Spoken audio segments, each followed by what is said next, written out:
Bonjour les humains, restons terre à terre et la chaîne de l'actualité du futur. Nous allons vous dévoiler quelques révélations secrètes. Alors c'est que des supputations, c'est que des prévisions, c'est pour essayer de deviner notre avenir. Et nous sommes là pour vous dévoiler l'actualité de l'avenir, l'actualité du futur. Nous sommes en 2022.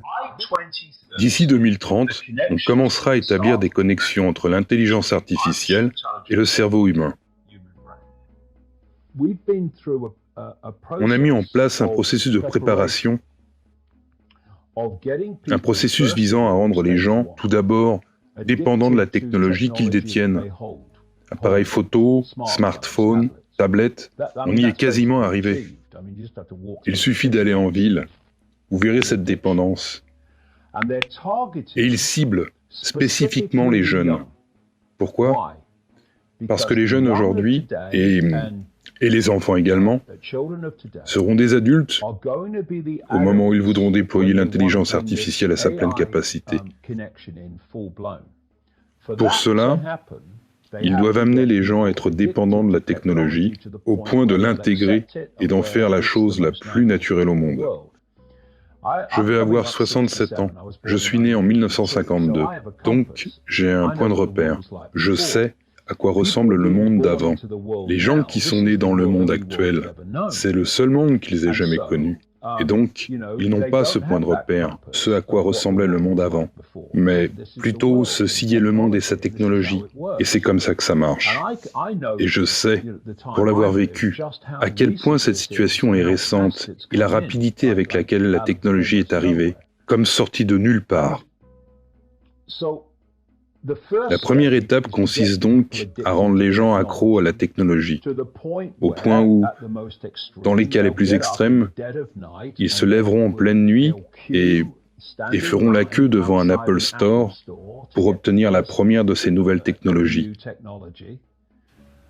Et ce qu'ils veulent, au bout du compte, et qui n'est pas si loin dans l'avenir, c'est que les gens fassent la queue pour être connectés à l'intelligence artificielle. De la même manière que maintenant, les Suédois organisent des fêtes pour célébrer quand quelqu'un s'est fait implanter une micropuce, vous voyez ? Tout ceci est lié. Donc l'étape suivante, parce que l'idée est de pénétrer dans l'organisme, l'étape suivante est que cette technologie soit sur le corps. Nous sommes passés de simples appareils portables à l'informatique vestimentaire, puis au Bluetooth et au Google Glass, aux montres Apple et à tous ces gadgets qui vont sur le corps, et même à ce qu'ils appellent les tatouages électroniques, qui sont simplement des micropuces sur la peau. Et l'étape suivante est de pénétrer dans le corps. Ça commence déjà dans des pays comme la Suède. L'idée est d'intégrer cette technologie, et des personnes comme Ray Kurzweil, qui est cadre chez Google, je veux dire, Google et Facebook sont vraiment à la pointe de ce genre de choses. Les gens pensent que c'est un réseau social ou qu'un moteur de recherche. Non, non, non. Maintenant, tout ce groupe Google, que l'on nomme Alphabet, est parfaitement à la pointe de toute cette technologie d'intelligence artificielle. Comme Amazon. Amazon aussi.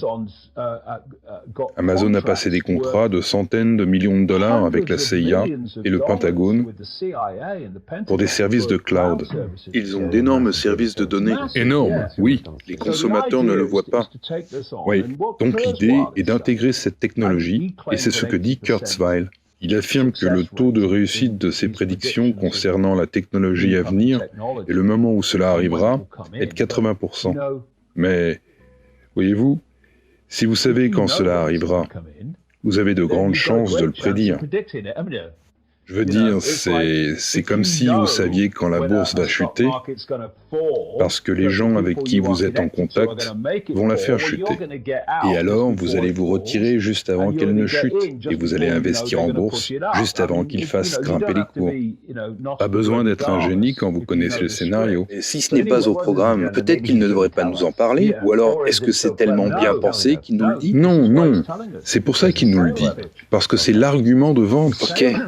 L'argument de vente, et c'est pourquoi Nous avons été dans l'illusion du choix que nous allons en faire partie. c'est ça. Et c'est l'argument de vente, et c'est pourquoi il vous en parle. L'argument de vente est le suivant. Lorsque nous nous connecterons à l'intelligence artificielle, nous serons des surhommes. C'est ça l'argument de vente, c'est son argument de vente. Siri, Alexa, toutes ces choses ? Oui, j'y viens dans une seconde. Ils sont très très intéressants, très importants. Donc l'idée ici, c'est qu'en vous connectant à l'IA, vous deviendrez des surhommes intelligents. Non, vous deviendrez des sous-hommes intelligents. Vous deviendrez un instrument de l'intelligence artificielle. Et quiconque contrôle l'intelligence artificielle contrôlera tout, les perceptions de chaque esprit auquel elle est connectée. Et ça c'est l'argument de vente. Mais ce n'est pas la réalité de ce que cela signifie réellement. Maintenant, si vous voulez établir une connexion physique avec l'IA, vous ne le ferez pas à grande échelle avant d'avoir établi une connexion psychologique. Et il existe un processus psychologique connu sous le nom de programmation préventive. Voilà ce que c'est la programmation préventive. Vous allez ouvrir la voie à un monde si différent, si radicalement différent à ce à quoi tout le monde est habitué, que vous allez rencontrer une résistance évidente, simplement à cause de la différence entre le monde auquel les gens sont habitués et le monde vers lequel vous les menez. Un réfractaire qui dit « Attendez une minute, vous voulez faire quoi? Quoi ?» Vous les préparez grâce à une programmation préventive. Vous produisez un grand nombre de films hollywoodiens contrôlés par l'élite. Vous produisez des programmes télévisés. Vous produisez des livres. Vous produisez toutes ces choses qui dépeignent le monde dans lequel vous voulez mener les gens. C'est pourquoi vous avez vu tant de films sur le contrôle par les robots, le contrôle par la technologie, d'humains artificiels, un monde qui intègre et qui est connecté en grande partie à l'agenda du programme transgenre. Vous avez des humains artificiels, la conscience qui se transforme en humain artificiel. Vous avez la société dystopienne qui est dépeinte encore et encore. Et ça a pour effet de familiariser le subconscient et dans une certaine mesure l'esprit conscient avec le monde que vous voulez introduire.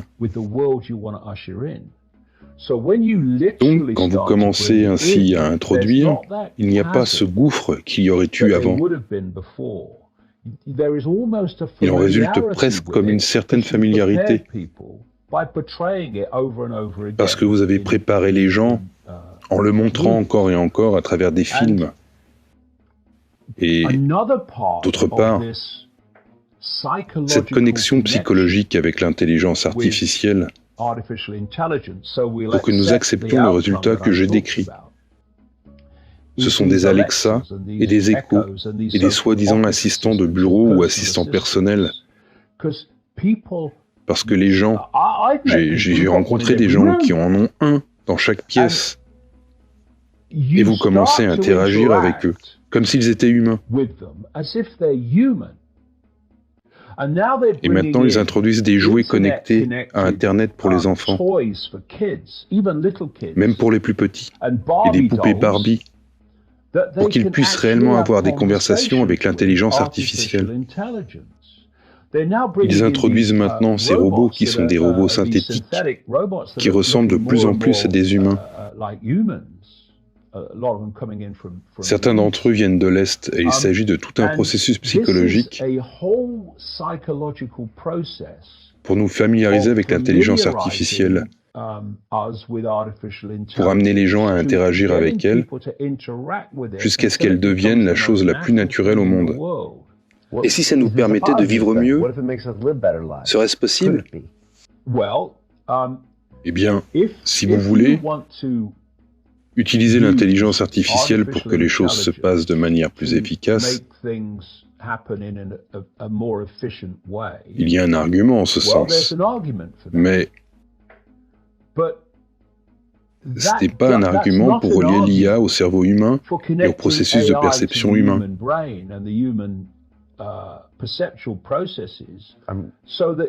Donc, l'intelligence artificielle devient ces processus. Et je ne suis pas le seul à le dire. Ray Kurzweil affirme ceci. D'ici 2030, les connexions commenceront à se faire entre l'intelligence artificielle et le cerveau humain. Et le cerveau humain sera connecté à ce qu'il appelle le cloud, aussi appelé réseau intelligent, relié en définitive à l'intelligence artificielle. Et il dit aussi ceci, du fait de son argument de vente. Ce sera fantastique et surhumain. Mais au fil du temps, l'intelligence artificielle relèvera de plus en plus de la pensée humaine et de la perception humaine, jusqu'à ce qu'elle constitue la totalité de la pensée humaine et de la perception humaine. À ce moment-là, nous ne serons plus des humains, en ce qui concerne les processus de conscience que nous utilisons aujourd'hui. Nous serons de l'intelligence artificielle. Et c'est de cette assimilation que je parle. Et le fait est que, si vous connectez l'esprit humain à un réseau technologique mondial, ce réseau peut être contrôlé de manière centralisée. Il nécessitera en son centre que d'un très petit nombre de personnes pour le faire fonctionner, et encore moins pour décider de son fonctionnement.